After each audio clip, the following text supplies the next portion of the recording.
Guys welcome to math classes. आज question number 12 है √2 comma √8 comma √18 comma √32। इसके हमें 3 मोर टर्म्स फाइंड करने हैं। सबसे पहले तो हमें ये चेक करना है कि एपी के फॉर्म में है कि नहीं है। जब ये एपी के फॉर्म में होगा ना तो हमें इसके 3 मोर टर्म्स फाइंड करने होंगे। जब ये एपी के फॉर्म में नहीं होगा तो हमें इसके 3 मोर टर्म्स नहीं फाइंड करने। सबसे पहले हम इसको जानते हैं कि ये A1 है, ये A2 है, ये A3 है एंड ये क्या है A4 है। तो फर्स्ट टर्म क्या हुआ इसका, A1 कितना हुआ इसका √2 हुआ। कॉमन डिफरेंस कैसे निकालेंगे? कॉमन डिफरेंस निकालने के लिए A2 में से A1 को माइनस करेंगे, A2 माइनस A1। तो D1 इक्वल टू √8 में से ना √2 को माइनस कर देंगे। तो √8 में √2 माइनस होगा नहीं, तो हमें क्या करेंगे 8 के ना प्राइम फैक्टराइजेशन मेथड से इसका स्क्वायर रूट निकाल देंगे। तो 2 4 जा 8, 2 2 जा 4 एंड 2 1 जा 2। तो √8 की प्लेस पर मैं क्या लिख सकता हूँ 2 × 2 और ये दोनों पेयर में है तो क्या हो जाएंगे, ये जो पेयर में है तो 2 ऐसे आएगा, जो अनपेयर्ड है उसमें रूट लग जाता है। ठीक है, तो यहाँ पे D1 की जगह पे कितना लिख दूंगा, √8 की जगह पर मैं 2 √2 माइनस √2 लिख दूंगा। तो D1 इक्वल टू 2 √2 में से 1 √2 माइनस होगा, कितना बचेगा √2 बचेगा। ठीक है, किसी चीज में से 2 में से 1 जाएगा ना तो 1 बचता है। ठीक है, 1 √2 को आगे सो नहीं करते हैं। ऐसे D2 निकाल देंगे। D2 निकालने के लिए A3 में से ना A2 को माइनस करेंगे। तो D2 इक्वल टू A3 कितना है, √18 में से √8 को माइनस करेंगे। तो D2 इक्वल टू √18 के प्राइम फैक्टराइजेशन के स्क्वायर रूट निकालेंगे। तो √18 के 2 9 जा 18 एंड 3 3 जा 9 एंड 3 1 जा 3। सो 18 के √18 के जो ये है फैक्टर्स जो हैं 2 × 3 × 3, ये पेयर है, ये पेयर होगा, ये अनपेयर्ड है। तो जो पेयर है ना वो रूट में आ जाए, जो पेयर है वो तो रूट में नहीं होगा, जो अनपेयर्ड होता है उसको हम रूट में डालते हैं। ठीक है, तो √18 का कितना होगा 3 √3 और √8 का तो हमने ऑलरेडी हमने यहाँ पे देख ही रखा है कि 2 √2 है। ठीक है, तो यहाँ पे 2 √2 लिख देंगे।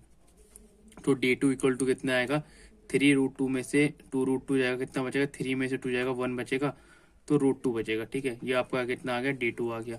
ऐसे ही D3 निकाल देंगे। ठीक है, तो D3 कैसे निकालेंगे, D3 इक्वल टू A4 में से A3 को माइनस कर देंगे। तो D3 कितना आएगा, A4 आपको दे रखा था √32 और A3 कितना है √18। ठीक है, √32 दे रखा है, ये A4 आपको दे रखा है √32 और A3 कितना दे रखा है 18। 32 के ना सबसे पहले प्राइम फैक्टराइजेशन से स्क्वायर रूट निकालते हैं। 2 1 जा 2 एंड 2 6 जा 12, 2 8 जा 16, 2 4 जा 8, 2 2 जा 4 एंड 2 1 जा 2।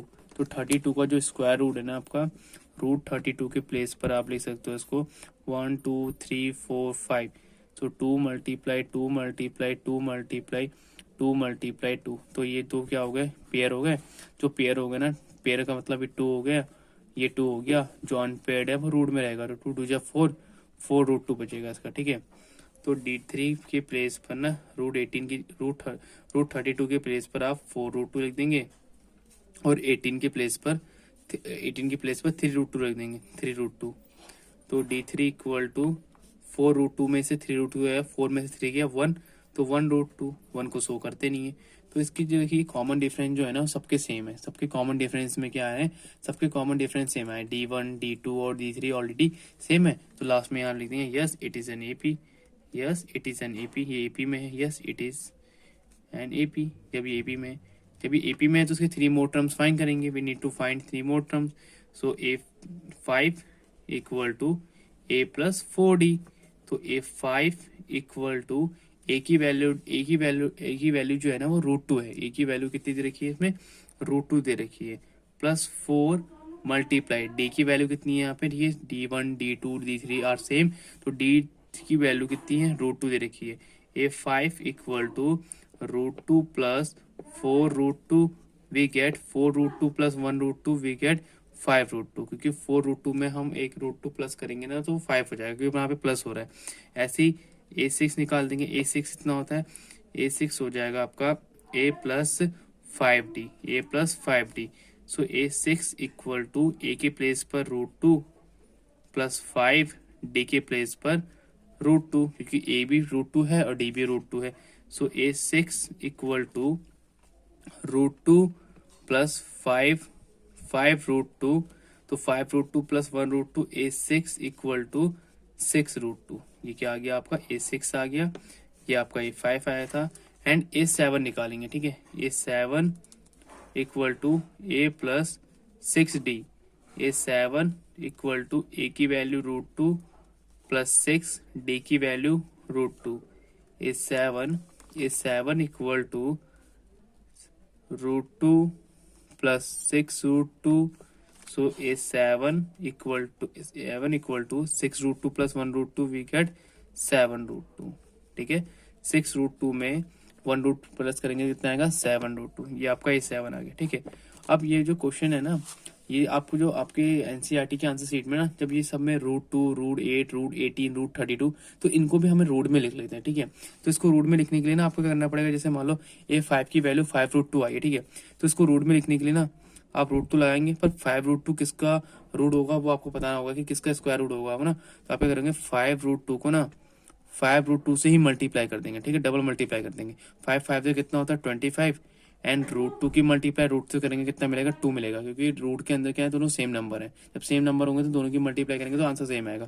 और 25 फ्यूचर कितना होगा आपका, 50 हो जाएगा। कितना हो जाएगा, 50 हो जाएगा। तो यहाँ पे क्या लिख देंगे, 50 लिख देंगे। ऐसे ही यहाँ पे 6 √2 है, तो 6 √2 को भी 2 टाइम मल्टीप्लाई कर देंगे। 6 √2 मल्टीप्लाई 6 √2, 6 6 जा कितना आएगा 36 मल्टीप्लाई √2 कितना आ जाएगा, 2 आ जाएगा। इन दोनों की मल्टीप्लाई करेंगे, 6 1 6, 6 2 12 की 2 कैरी 1, 3 2 6 और एक 7। तो यहाँ पे इसका आंसर आएगा √72, ठीक है। ऐसे ही 7 √2 का करेंगे, तो 7 √2 मल्टीप्लाई 7 √2, 7 7 जा 49 मल्टीप्लाई √2, रूट के अंदर जब सेम नंबर होते हैं तो उसकी मल्टीप्लाई होती है, रूट से रूट कैंसिल होता है, 2 बचता है, ठीक है। 9 1 जा 9, 9 2 जा 18 की 8 कैरी 1, 4 1 जा 4, 4 2 जा 8 प्लस 1 9। तो इसका कितना आएगा, 98 इसका आंसर आएगा। इसका आंसर कितना आएगा, 98 आएगा इसका आंसर, ठीक है। लास्ट में आपको आंसर इसमें लेना है, डी की वैल्यू कितनी देनी है, कॉमन डिफरेंस पूछा, तो कॉमन डिफरेंस आपका √2 आया, कॉमा A5 पूछ रखा है, तो A5 कितना आया आपका √15। फिर आपसे पूछ रखा है A6, तो A6 कितना आया आपका, A6 आया √72। एंड लास्टली पूछा A7, तो A7 कितना आया आपका √98। तो ये आपके क्या हुए, इसके आंसर हुए, ठीक है। ये आपके आंसर हुए, ठीक है। Thank you.